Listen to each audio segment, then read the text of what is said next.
साथ the divorce. जहां उसने अपना पेन और नोटबुक निकालकर मुझसे मेरे माता पिता, मेरी शादी, खर्ची और मेरी सुहागरात के बारे में सवाल पूछे।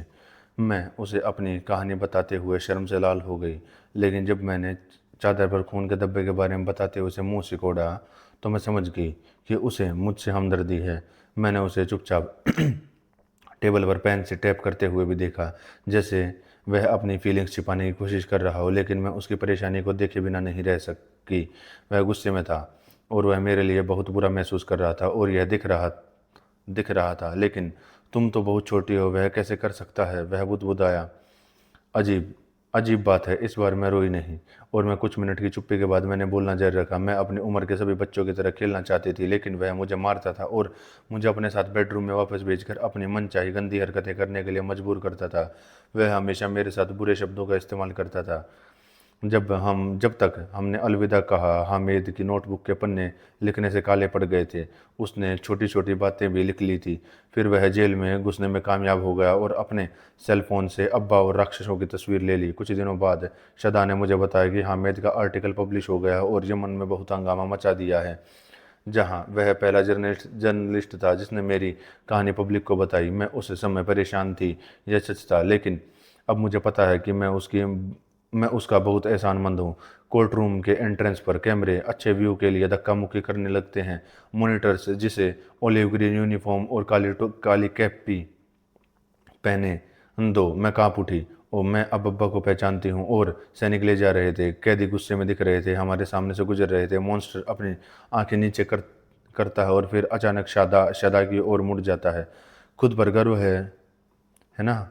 मैंने अपनी शादी के लिए कोई असली सेलिब्रेशन नहीं किया, लेकिन तुम पक्का हमारे लिए यहाँ पार्टी कर रहे हो, वह गुस्से में कहता है। उसकी हिम्मत कैसे हुई उससे ऐसी बात करने की? जिस बात का मुझे डर था वही अब भी हो रहा है। लेकिन श्रद्धा बहुत शांत रहती है, वह पलक तक नहीं झपकाती और इस औरत के कैरेक्टर में एक और ऐसी ताकत है जो मुझे हैरान कर देती है। उसे अपनी फीलिंग्स बताने के लिए हाथ हिलाने की ज़रूरत नहीं है। उसकी आंखों में जो भाव है उसे पता चलता है कि वह उसके लिए कितनी नफरत महसूस करती है। वह नज़र ही काफ़ी है। मैंने पिछले दिनों में उसे बहुत कुछ सीखा। वह मुझसे कहती है कि उसकी बात मत सुनो। मैं शदा की तरह अपने इमोशंस को कंट्रोल करने की कितनी भी कोशिश कर लूँ, मैं नहीं कर पाती। कम से कम अभी तो नहीं। मेरा दिल जोरों से धड़क रहा है, मैं कुछ नहीं कर सकती।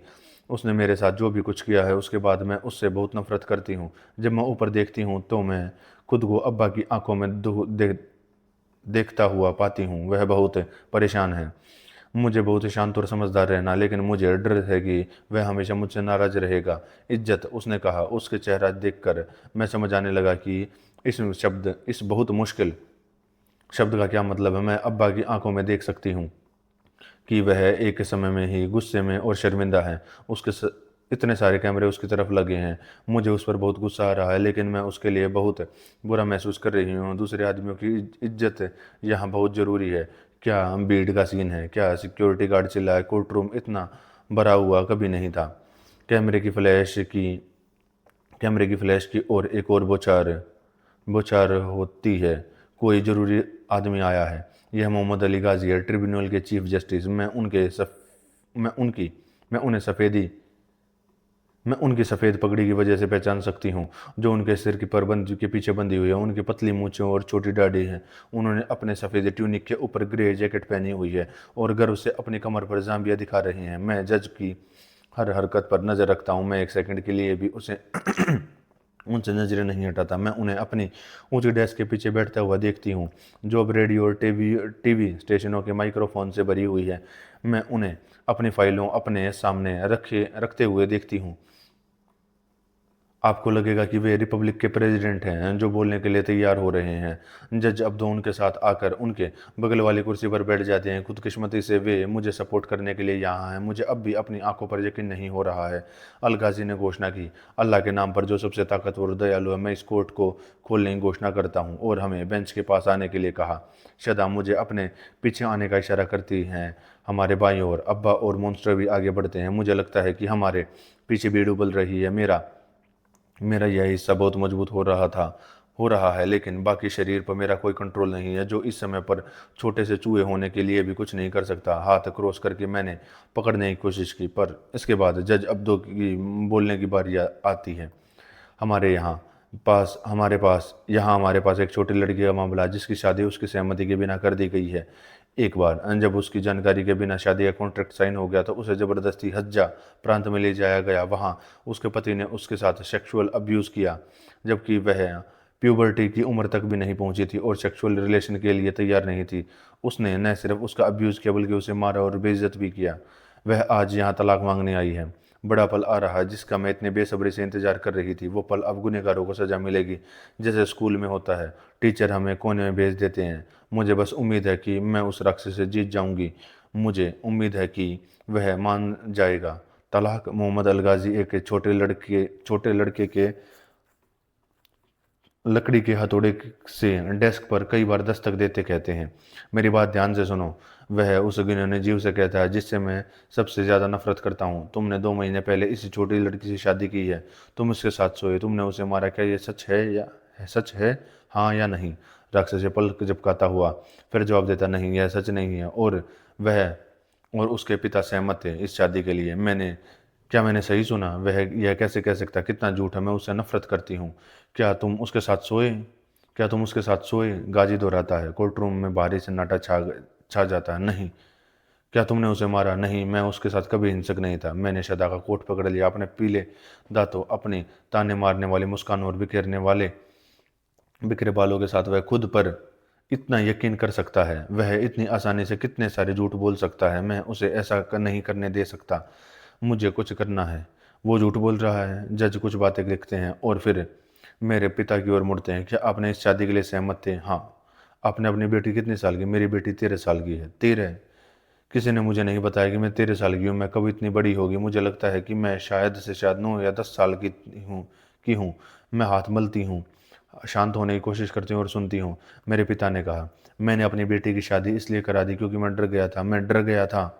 उसकी आंखें लाल हैं। डर किस बात का? मैंने उसकी शादी इस डर से की कि उसे भी उसकी 2 बड़ी बहनों की तरह चुरा लिया जाएगा। वह अपने सिर पर मुट्ठियां लहराते हुए कहता है, एक आदमी पहले ही मेरी 2 बेटियों को ले जा चुका है। उसने उन्हें किडनैप कर लिया है। यह पहले से ही बर्दाश्त के बाहर है। अब वह जेल में है। मुझे सच में समझ नहीं आ रहा कि वह किस बारे में बात कर रहा है। उसके जवाब साफ नहीं और मुश्किल है कि और जज के सवाल भी समझ से बाहर होते जा रहे हैं। इस सारी बकवास को समझने के लिए मैं बहुत छोटी हूँ। शब्द शब्द और भी शब्द, पहले शांत फिर जोर से, फिर जैसे दीवार पर पत्थर फेंके गए हों। वे टूट रहे हों।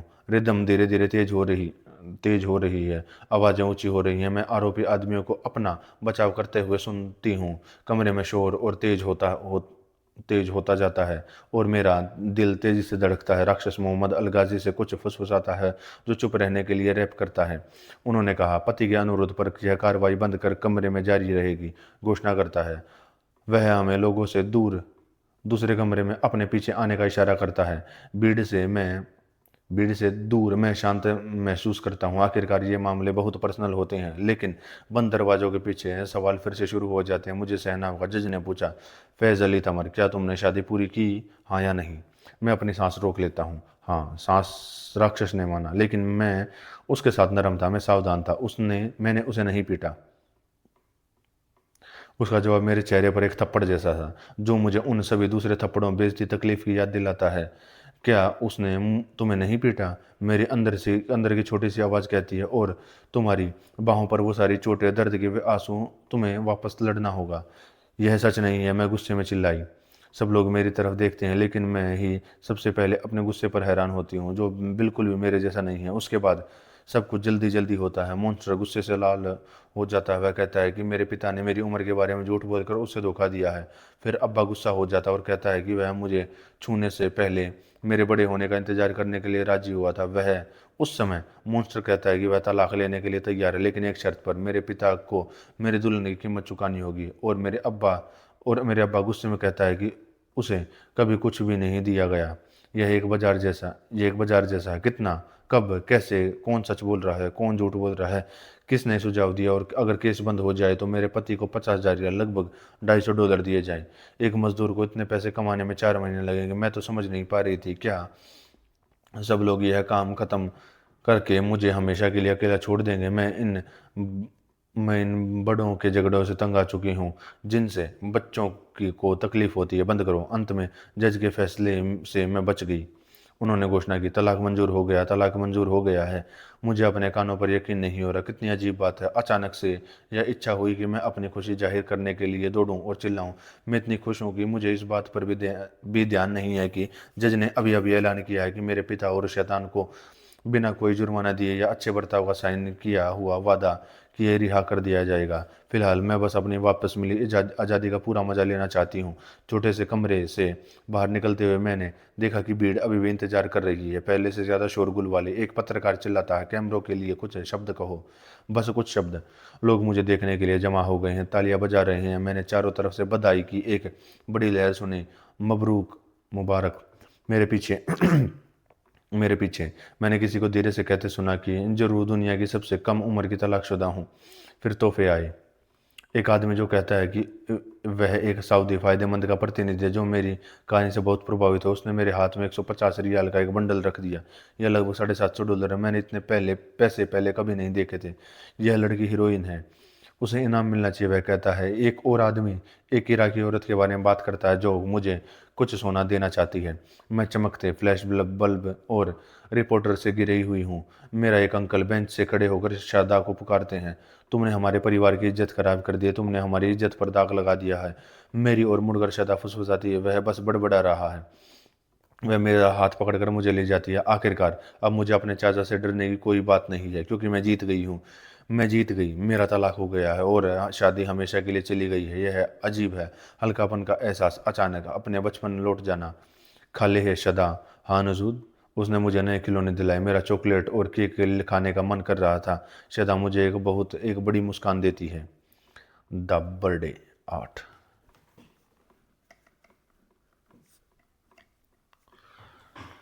The birthday art.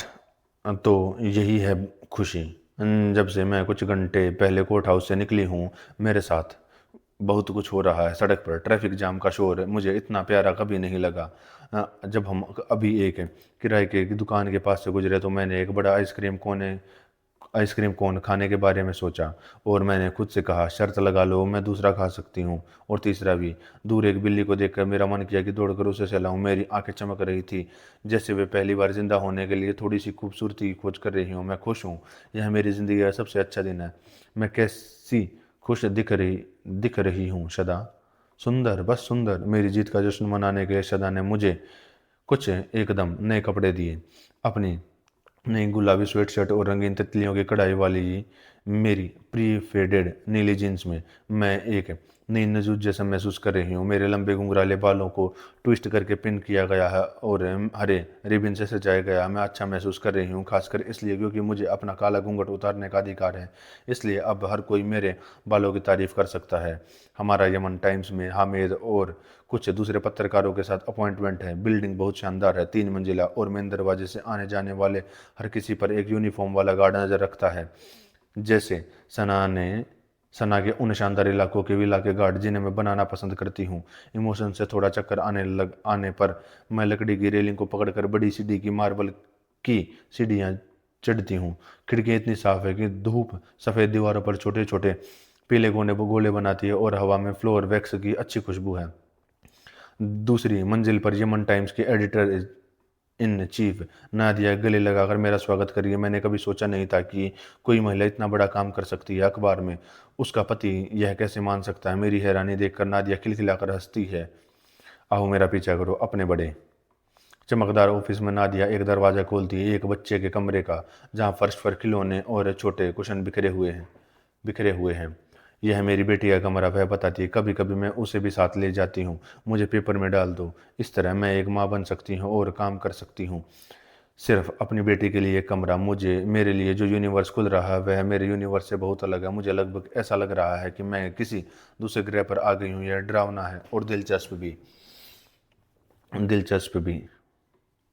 और सरप्राइज तो अभी अभी शुरू ही हुए हैं, जब नादिया ने मुझे अपने साथ उस जगह चलने के लिए बुलाया जिसे वह एडिटोरियल रूम कहती है। तो मैं यह जानकर हैरान रह गई कि ज़्यादातर जर्नलिस्ट औरतें हैं।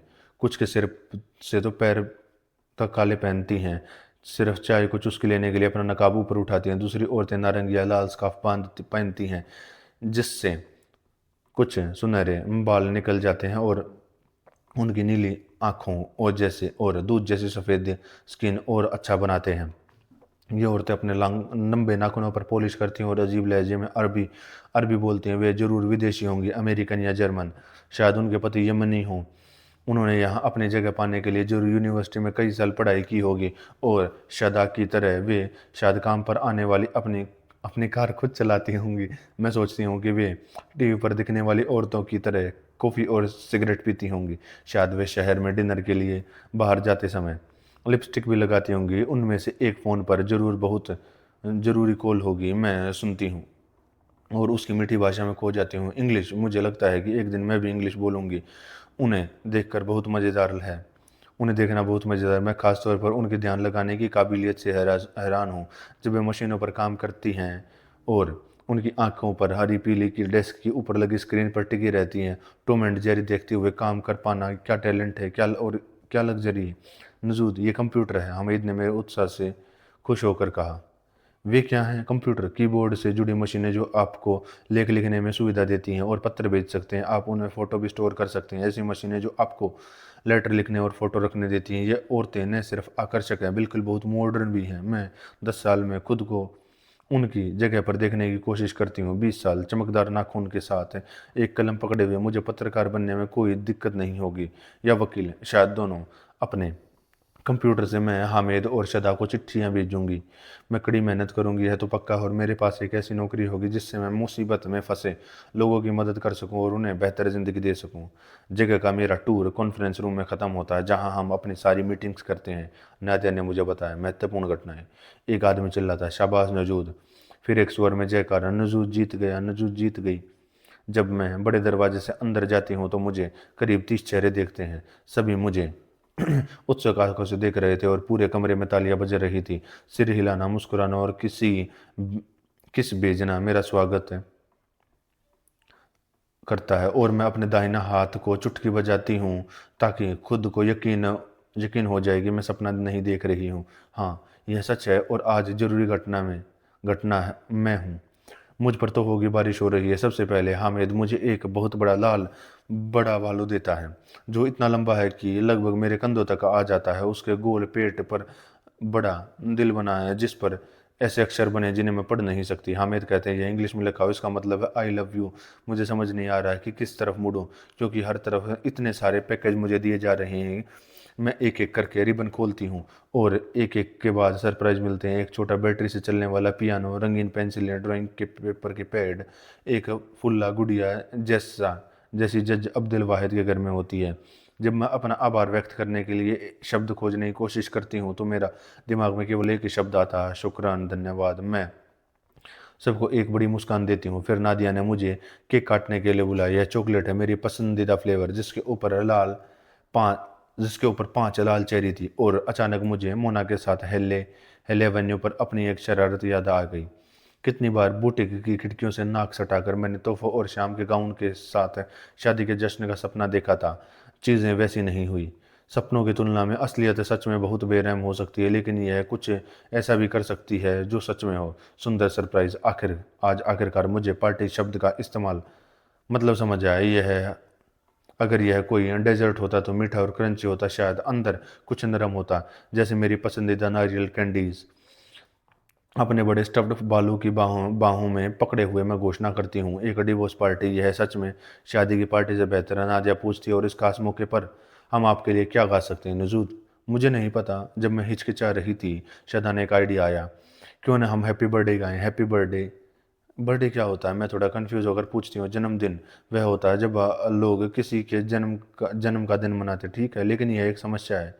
आपका क्या मतलब है? बस मुझे नहीं पता कि मैं कब पैदा हुई थी, तो फिर अब से आज तुम्हारा जन्मदिन होगा, शदा ने कहा। कमरा तालियों से भर जाता। जन्मदिन मुबारक हो नजूद, जन्मदिन मुबारक हो। मेरा मन कर रहा है कि मैं हंसते रहूं। अपना जब आप दोस्तों के बीच होते हैं तो खुश रहना बहुत आसान होता है।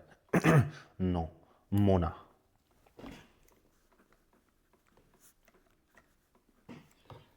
नो, मोना। जून 2008। मेरे तलाक ने मेरी ज़िंदगी बदल दी। मैं अब रोती नहीं हूँ। मेरे बुरे सपने दूर होने लगे हैं। मैं ज़्यादा मजबूत महसूस करती हूँ, जैसे इन सभी मुश्किलों ने मुझे मजबूत बना दिया है। जब मैं गली से निकलती हूँ तो कभी कभी आस पड़ोस की औरतें मुझे बुलाती हैं, बधाई देती हैं और चिल्लाती हैं मबरूक। एक ऐसा शब्द जो कभी बुरी यादों से भरा हुआ था, लेकिन जिसे अब मैं दोबारा सुनना पसंद करती हूँ, और यह उन औरतों द्वारा चिल्लाया जाता जिन्हें मैं जानती भी नहीं। मैं शर्मा जाती हूँ, लेकिन अंदर ही अंदर मुझे बहुत गर्व होता है, क्योंकि मैं हमेशा अपने कान खुले रखती हूँ। इसलिए मैं अपनी बहनों और भाइयों के आसपास घूम रहे सभी पारिवारिक रहस्यों को बेहतर ढंग से समझ पा रही हूँ, खासकर मोना के आसपास। उसकी कहानी एक मुश्किल पहेली की तरह है, जो एक एक करके सुलझती जा रही है। मेरा इंतजार करो, मैं तुम्हारे साथ आ रही हूँ, मोना कार के पीछे दौड़ते हुए चिल्लाती है। आज दो औरतें मुझसे मिलने मेरे घर आई हैं, एक विदेशी पत्रकार और दूसरी महिला अधिकार कार्यकर्ता ईमान। पहले हाल ही में मैंने अपने चाचा का घर छोड़ा और अपने माता पिता के साथ रहने के लिए वापस आ गई, क्योंकि मेरे देश में परिवार में हिंसा का शिकार लड़कियों के लिए कोई शेल्टर नहीं है। घर आकर अच्छा लग रहा है, और हालांकि मैं अब्बा से अभी भी नाराज़ हूँ, लेकिन उसे खुद मेरे किए पर गुस्सा होने की वजह है। असल में हम सब ऐसा दिखावा कर रहे हैं, जो हुआ उसे भूल गए हैं। फिलहाल ऐसा ही बेहतर है। मेरे मम्मी पापा अभी अभी एक नए मोहल्ले डेरेस में शिफ्ट हुए हैं, जो एयरपोर्ट वाली सड़क के किनारे है। हमारे छोटे से घर में सिर्फ दो कमरे हैं, दो छोटे कमरे हैं, जिन्हें दीवार पर रखे सादे कुशन से सजाया गया है। रात में लैंड करने वाले हवाई जहाज़ों की आवाज़ अक्सर हमारी नींद खुल जाती है, लेकिन कम से कम मुझे पता है कि यहाँ मैं हाइफा पर नज़र रख सकती हूँ, उसकी सुरक्षा कर सकती हूँ। अगर कोई उसका हाथ मांगने की हिम्मत करेगा तो मैं तुरंत विरोध करूंगी। मैं कहूंगी नहीं, यह मना है। और अगर कोई मेरी बात नहीं सुनता तो मैं पुलिस को फ़ोन करूंगी। अपनी जेब में मैं हामिद का दिया हुआ फ़ोन रखती हूँ, शदा जैसा एक नया चमकदार सेल फोन, ताकि मैं उसे कभी भी कॉल कर सकूं। मोहम्मद, मेरा बड़ा भाई, खुश नहीं है। कोर्ट में सेशन के बाद वह अक्सर हाइफा और मुझ पर चिल्लाता है। वह मेरे पापा को एक तरफ ले जाता है और उनसे कहता है कि हमारे परिवार के बारे में यह सारी पब्लिसिटी हमारी रेपुटेशन के लिए अच्छी नहीं है। उसे जलन हो रही है। मुझे इस बात का यकीन है कि यह हर बार जब कोई रिपोर्टर हमारे दरवाजे पर दस्तक देता है तो उसके बनाए उसके बनाए चेहरों से दिखता है। मुझे बहुत हैरानी हुई कि मेरी कहानी तेजी से पूरी दुनिया में फैल गई है, और हफ्ते फ्रांस, इटली या अमेरिका जैसे अनोखे नाम वाले देशों में नए जर्नलिस्ट आते हैं, सिर्फ मुझे देखने के लिए। पड़ोस में छिपे इन सभी विदेशियों के साथ नजूद आकर्षित कर रहा है। जैसे ही ईमान आती है, मेरा भाई उसे बड़बड़ाता है, हमारे परिवार के लिए शर्म की बात है, उसे ही तुम पर शर्म आनी चाहिए।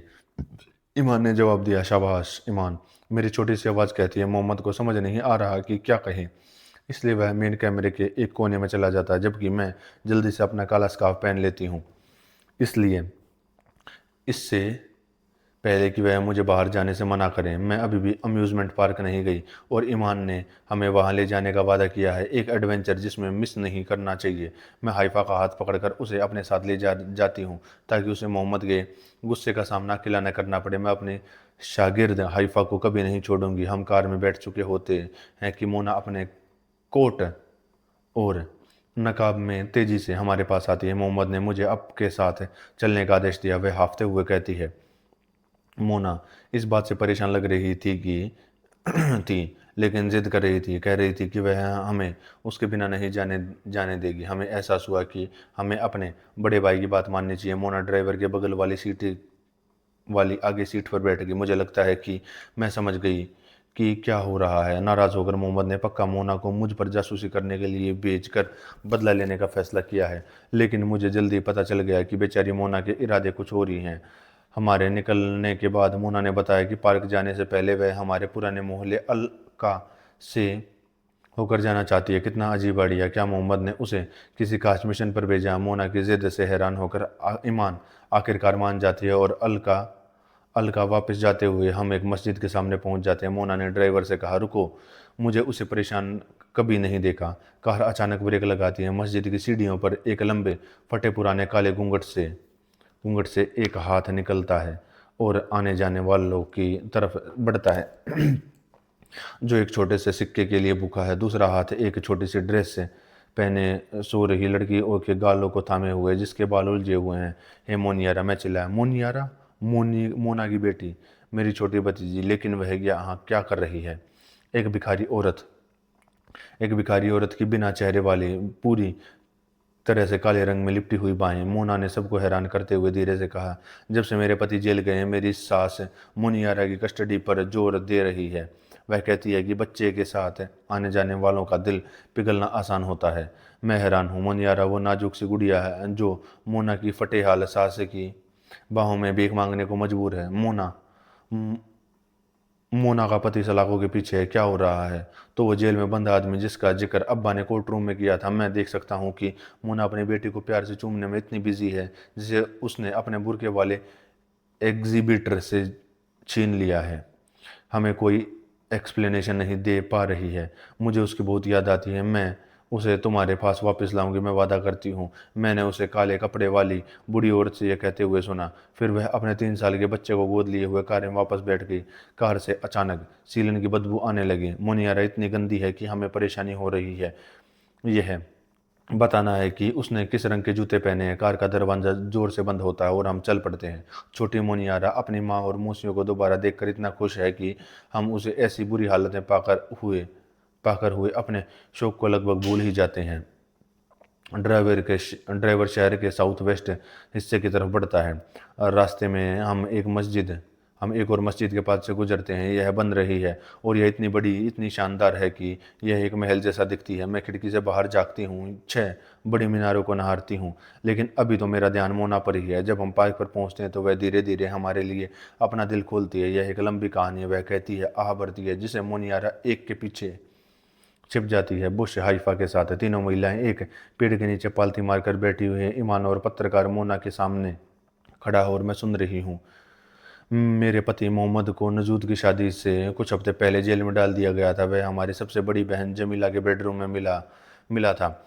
मुझे कुछ समय से शक था और आखिरकार अपने मन की शांति के लिए मैंने लोगों को बुलाया जिन्होंने उन्हें रंगे हाथों पकड़ लिया था और हालात जल्दी ही बिगड़ गए थे। पुलिस आई और मोहम्मद और जमीला को ले गई और वे तब से जेल में सड़ रहे हैं। मुझे नहीं पता था कि कितने समय से। मुन्ना अपना सिर झुका लेती है और मैं उसे हैरान होकर देखती रहती हूँ। मुझे समझ नहीं आता कि मैं क्या कहूँ। मेरे लिए यह समझना मुश्किल है कि वह हमें जो बता रही है उसकी गंभीरता क्या है, लेकिन यह सब बहुत बुरा लग रहा है। ईमान धीरे से कहती है, यमन में अडल्ट्री एक जुर्म है जिसकी सजा मौत है। हाँ, मुझे पता है, मोना जवाब देती है। जरूर, इसलिए मोहम्मद मुझ पर एक पेपर पर साइन करने का दबाव बना रहा है जिससे अफेयर को दबाया जा सके। मुझे यह दिखाना है कि उसके अरेस्ट से पहले हमारा डिवोर्स हो गया था। मैं उससे जेल में मिलने से मना करती हूँ, लेकिन उसने मुझे यही मैसेज दिया। मैं नहीं मानूंगी। उसने मुझे बहुत तकलीफ दी है। मोना पहले कभी इतनी बातूनी नहीं रही। जब वह बोलती है तो उसके हाथ कभी एक जगह नहीं रहते और उसकी आंखें उसके नकाब की छोटी सी खिड़की में चमकती हैं जो उसके चेहरे के बाकी हिस्से को छुपा देती है। उसकी कांपती हुई आवाज़ सुनकर मेरे दिल गले में आ जाता है और फिर अचानक हम सब जोर से हंसने लगते हैं। उस झाड़ी के पीछे दुबकी हुई मोनीरा ने अभी अभी अपनी पेंटी नीचे की और एक पतली पीली धार धूप वाली झुलसी घास को पानी दे रही है।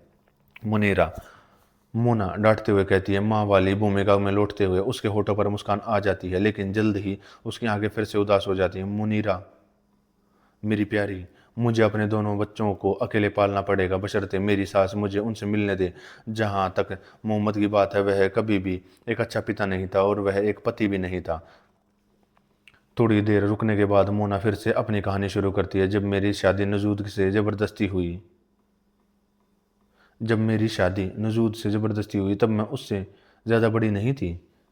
हमारा परिवार और मैं खारजी में खुशी के दिनों बिता रहे थे, लेकिन उस बुरे दौर में सब कुछ बिखर गया। धीरे धीरे मैं बेहतर सुनने के लिए उसके करीब पहुंचती हूँ। मुझे लगता है कि मैंने अपनी उम्र के हिसाब से पहले ही बहुत कुछ ज़्यादा सुन लिया है, लेकिन अब मैं पक्का इस कहानी का अंत सुनना चाहती हूँ। आखिर वह मेरी बहन है और अजीब बात है कि मैं उसके लिए खुद को जिम्मेदार महसूस करती हूँ।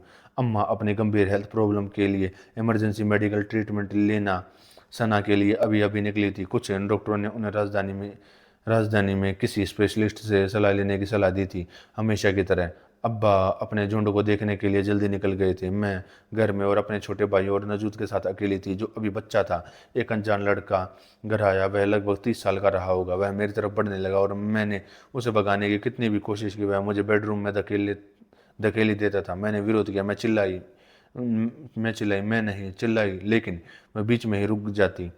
फिर कहती, जब अब्बा घर आए तो बहुत देर हो चुकी थी, सब कुछ बहुत जल्दी हो गया था, मुझे यकीन नहीं हो रहा था। बेचारी मोना, वह भी, उसकी लगातार उदासी, उसकी आंखों में वह उदास नज़र, जोर जोर से हंसी के ठहाके। तो यही वजह है अब्बा गुस्से में था। उसने तुरंत अलार्म बजाया ताकि पता चल सके कि क्या हुआ है, और गांव वालों पर साजिश का आरोप लगाने लगा, लेकिन हमारे पड़ोसियों में से किसी पर नहीं। सुनना चाहता था काम के बारे में काम के बारे में पता चलने पर गांव के शेख ने हमारी शादी जल्दी कर दी, इससे पहले कि अफवाहें घर घर और घाटी घाटी में फैलें। इज्जत की खातिर उसने कहा कि ऐसी अफवाहों को तुरंत ख़त्म कर देना ही सबसे अच्छा है। किसी ने मुझसे किसी ने मुझसे कभी नहीं पूछा कि मैं क्या सोचती हूँ। उन्होंने मुझे एक नीली ड्रेस पहना दी और अगले दिन मैं उसकी पत्नी बन गई। इस बीच अम्मा गांव लौट आई। उसने आसमान की तरफ हाथ उठाए और खुद को हमेशा के लिए छोड़ने का दोषी माना। अब्बा शर्मिंदा था और बदला लेना चाहता था। कह रहा था कि पड़ोसी जिम्मेदार है, कि किसी ने जरूर उसके बच्चों पर हमला करके उसे नुकसान पहुंचाने का इरादा किया था। उसे बेइज्जत धोखा महसूस हुआ। एक शाम जब सब लोग बात करने के लिए इकट्ठा हुए और बात गर्म हो गई, वे एक दूसरे को गालियां देने लगे। जाम्बिया निकले गए। थोड़ी देर बाद उस शाम, अगले दिन, मुझे अब ठीक से याद नहीं, पड़ोसी रिवॉल्वर लेकर वापस आ गए। उन्होंने हमें धमकाया और हमें तुरंत गांव से निकल जाने का ऑर्डर दिया गया। मेरे माता पिता सना से निकल गए और मेरे पति कुछ हफ्ते के लिए कहीं और छिप गए। फिर आखिरकार राजधानी में परिवार के साथ वापस आ गए। मैं अंदर से कांप रही हूँ। सना के लिए वो जल्दबाजी, मेरे पिता का गुस्सा, मोना की उदासी, उसका मुझ पर ज़्यादा ध्यान देना। अब मैं समझ गई हूँ।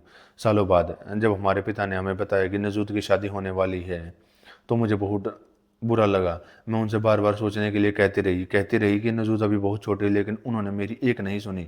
उन्होंने कहा कि एक बार शादी हो जाने पर वह किडनैपर और हमारे पड़ोस में वो हमेशा घूमने वाले आदमियों से सुरक्षित रहेगी। उन्होंने कहा कि मेरी और जमीला की वजह से उन्हें पहले ही बहुत दिक्कतें हो चुकी हैं। जब परिवार के आदमी शादी के कॉन्ट्रैक्ट पर साइन करने के लिए इकट्ठा हुए, तो उन्होंने एक सिगर यानी पारंपरिक शादी का लेन देन करने की भी बात की, ताकि नए पति की बहन की शादी मेरे भाई फोरिस से हो जाए, अगर वह अभी सऊदी अरब से लौटता है। नजूद की शादी की शाम जब मैंने उसे उस ड्रेस में खोया हुआ देखा, तो मैं रोने से खुद को नहीं रोक पाई। वह उसके लिए बहुत बड़ी थी, वह बहुत छोटी थी। उसे बचाने की उम्मीद में मैं उसके पति से बात करने भी गई। मैंने उसे भगवान के सामने कसम दिलाई कि वह उसे हाथ न लगाए, उसके जवान होने का इंतजार करे, उसे उसकी उम्र के बच्चों के साथ खेलने दे। यह एक वादा उसने कहा, लेकिन उसने अपनी बात नहीं निभाई। वह एक क्रिमिनल है। मर्द सभी क्रिमिनल होते हैं, उनकी कभी मत सुनो। कभी नहीं, कभी नहीं। मैं मोना के नकाब से अपनी नज़रें हटा नहीं पा रही हूँ।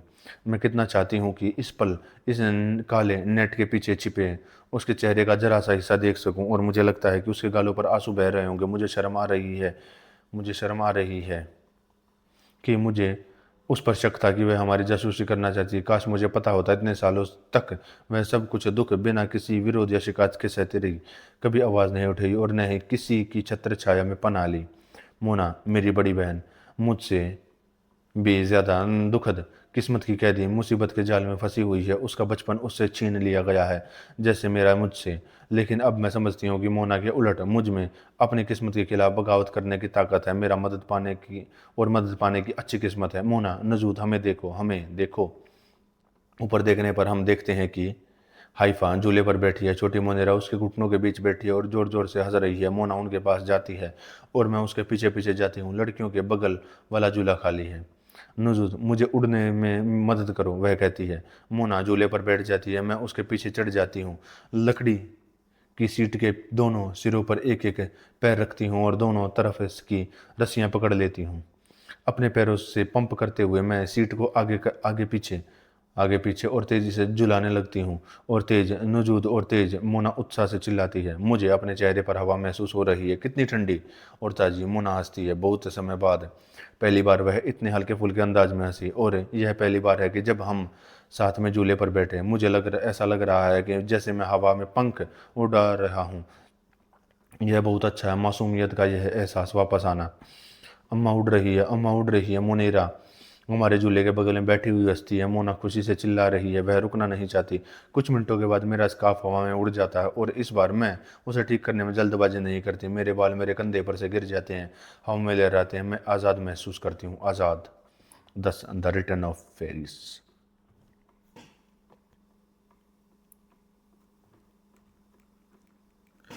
10. The return of fairies. अगस्त 2008। मैंने एक पिज़्ज़ा खाया।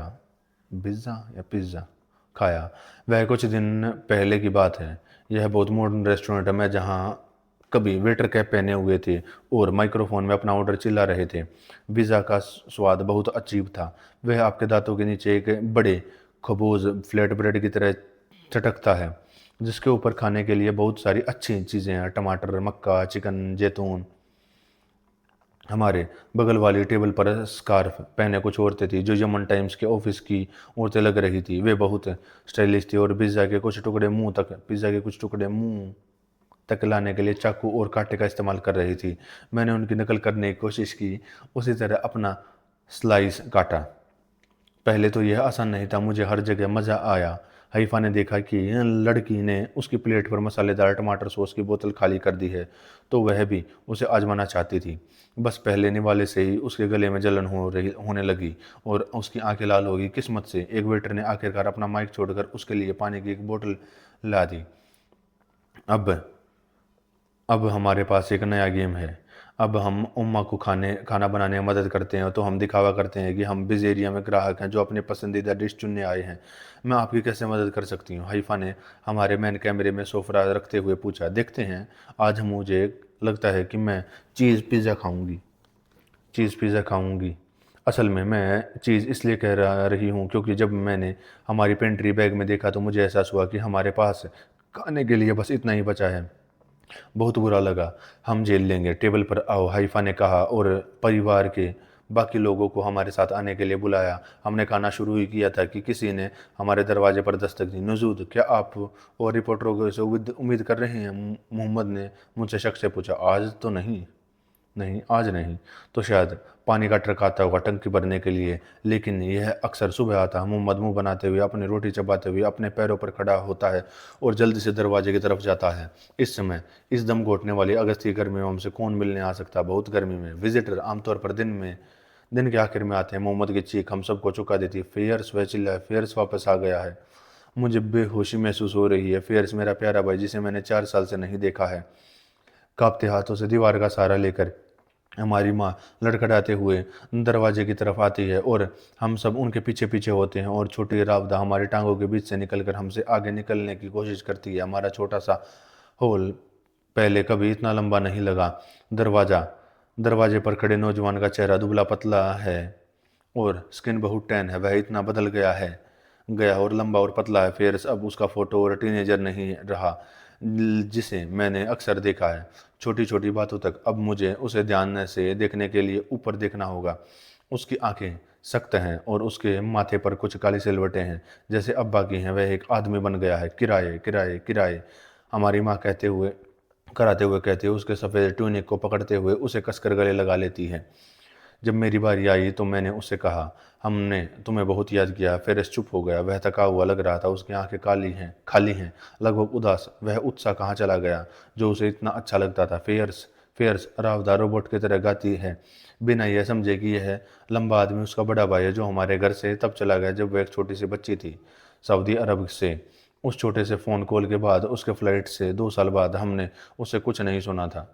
जब तक कि पिछला महीना एक शाम अचानक फ़ोन नहीं आया था। जब उम्मा ने लाइन से दूसरी तरफ से उसकी आवाज़ पहचानी तो वह खुशी से चिल्ला उठी। फिर हम सब ने एक एक करके उसके हाथों से फ़ोन छीन लिया ताकि उसे वह बहुत सुन सके। वह बहुत दूर लग रहा था, लेकिन यह जानकर मेरा दिल खुश हो गया कि वह जिंदा है। तुम्हारे लिए सब ठीक चल रहा है? हमारे पिता ने जल्दी से पूछा। उसकी आवाज़ फट रही थी। वह रोने वाला था। अब्बा फेयर्स से सब कुछ जानना चाहते थे। वह किसके लिए काम कर रहा था और क्या उसे वहाँ अच्छा लग रहा था? क्या वह अच्छी कमाई कर रहा था? जवाब में मेरे भाई ने बस एक ही सवाल कई बार दोहराया, जैसा उस पर कोई भूत सवार हो। और तुम कैसे हो? फिर उसने हमसे कहा, मैं अपने परिवार को लेकर बहुत परेशान हूँ। मैंने कुछ बातें सुनी हैं। कृपया मुझे बताएं कि सब कुछ ठीक है। वह परेशान था, आप उसकी आवाज़ में सुन सकते थे। उसने हमें बताया कि वहाँ हमारे परिवार के बारे में अफवाहें फैल रही थी, वहाँ तक सऊदी अरब में, इतनी दूर कि मैं उसे मैप पर भी नहीं ढूंढ पाया। यमनी यात्रियों ने फेरिस को बताया कि हमें कुछ दिक्कतें हुई हैं, लेकिन उन्होंने उसे कोई डिटेल नहीं दी थी। और फिर एक दिन फेरिस ने एक लोकल अखबार में हमारे पिता और मेरी एक फ़ोटो देखी, लेकिन सालों तक स्कूल से छुट्टी लेने के बाद उसने पहले साल के आखिर में स्कूल छोड़ दिया। वह फोटो के नीचे लिखा आर्टिकल पढ़ नहीं पा रहा था, इसलिए वह रहस्यमयी कहानी उसके दिमाग को तब तक परेशान करती रही जब तक उसे नींद नहीं आ गई। यात्रियों की अफवाहें, सऊदी अखबार में छपी एक फ़ोटो, मेरे तलाक की खबर सच में मेरे देश की सीमाओं के बाहर निकल गई थी। फारिस के जोर देने पर अब्बा ने उसे जल्दी से बताया कि पिछले कुछ महीने में क्या हुआ था। अब मैं थोड़ा बेहतर समझ रहा हूँ, मेरे भाई ने कहा। फियर्स, मेरे बेटे प्लीज़ घर आ जाओ। मैं हमारी माँ ने उसे सूंघते हुए विनती की थी। मैं नहीं कर सकता, मुझे काम है, उसने जवाब दिया और फिर लाइन कट गई। कॉल करीब 10 मिनट तक चली होगी, लेकिन अम्मा को फिर से पूरी तरह से निराश करने के लिए यह काफ़ी था। मेरे तलाक के बाद उसे ज़िंदगी का मज़ा वापस मिल गया था, लेकिन अब वह जरा जरा सी बात पर गुस्सा हो जाती थी। वह अपने बेटे को फिर से देखना चाहती थी, उसे सूंघना चाहती थी, उसे छूना चाहती थी। अब वह हमारे परिवार को और खतरे को मैं नहीं देख सकती थी। हम में से कुछ भाग रहे थे और कुछ को ले जाया जा रहा था। किस्मत हमेशा उसे क्यों सताती थी? क्यों उसे भी दूसरी माँओं की तरह थोड़ा खुश रहने का हक नहीं था? बुरे सपने आने लगे। उसे डर था कि फियर्स ने हमेशा के लिए अपने परिवार को छोड़ने का फैसला कर लिया है और सिर्फ अपनी अंतरात्मा को शांत करने के लिए फ़ोन किया है।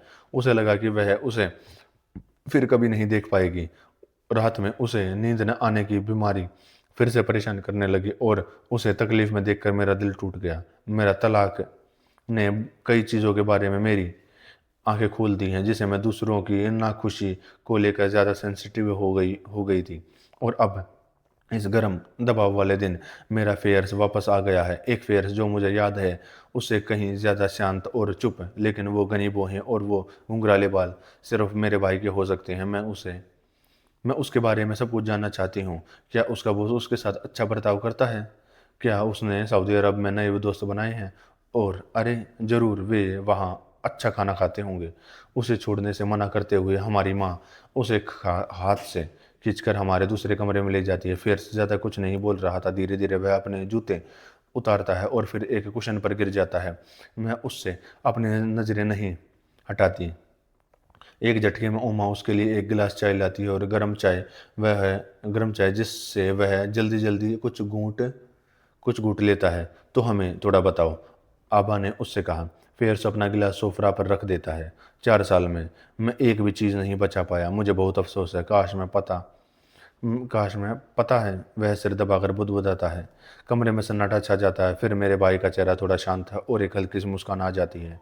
याद है अब्बा, उस दिन मैं तुम पर बहुत गुस्सा हुआ क्योंकि जब मैं बेकर से रोटी मांगने गया था और खाली हाथ घर लौटा तो उसने मुझ पर बहुत गुस्सा किया था। मैं शर्म से चूर था। मैं खुले पैसे के लिए इधर उधर भटकते भटकते थक गया था। मैं अपनी उम्र के सभी लड़कों की तरह नए कपड़ों के सपने देखता था, लेकिन घर पर हमारे पास खाने के लिए भी मुश्किल से पैसे होते थे। अगले दिन मैं इस पागलपन भरी इच्छा के साथ उठा, मैं किसी और पर निर्भर न रहूं, सिर्फ खुद पर। मैं सफल होना चाहता था, एक अच्छी नौकरी करके पैसे कमाना चाहता था और अपने लिए मनचाहे कपड़े खरीदना चाहता था। इसलिए मैं चला गया और यह तय किया कि जब तक मेरी जेब में पैसे से नहीं भर जाती मैं यहाँ वापस नहीं आऊँगा। फिर चाय की एक चुस्की के लिए रुकते हैं। पड़ोस में कुछ लोग सऊदी अरब घूमने के मौके के के बारे में बात करते थे। उन्होंने कहा कि वहाँ एक आदमी है, अपनी रोज़ी रोटी कमा सकता है और अपने परिवार की मदद के लिए पैसे भेज सकता है। मुझे ठीक यही करना चाहिए था। मैं वहाँ एडवेंचर आजमाना चाहता था। मुझ में कुछ एम्बिशन था और मेरे पास खोने के लिए कुछ भी नहीं था। मैं जवान था, बिना सोचे समझे। मैंने कभी नहीं सोचा था कि चीज़ें कितनी मुश्किल होंगी। मुझे सऊदी अरब पहुँचने में 4 दिन लगे। मैंने सादा के लिए उत्तर की ओर एक शेयर टैक्सी ली। शहर की सड़क आर्मी चेक पॉइंट से भरी हुई थी। मुझे एहसास होने लगा कि यह सफ़र लंबा और मुश्किल होगा। सादा में मैं एक पासर से मिला जिसने मुझे 5,000 रियाल, लगभग $25 में बॉर्डर पार करने का ऑफर दिया। यह महंगा था, लेकिन मेरी हालत को देखते हुए मैं पीछे हटने वाला नहीं था। कम से कम वे आदमी अपना काम जानता था और उसने कहा कि वह ऐसे रास्तों का इस्तेमाल करेगा जो बॉर्डर गार्ड को चकमा दे सकें। चूंकि मेरे पास कोई पहचान पत्र नहीं था, इसलिए मैंने उसे पर भरोसा करने का फैसला किया। हम बहुत परेशान थे, अब्बा ने कहा। हमें लगा कि तुम गायब हो गए हो। अच्छा। अपनी यादों में डूबे हुए फेयर्स बस अपनी कहानी सुनाते रहते थे। हमने आधी रात को पैदल बॉर्डर पार किया। मैंने अपनी ज़िंदगी में इतना डरा हुआ कभी नहीं था। रास्ते में मेरी मुलाकात दूसरे यमनियों में से हुई।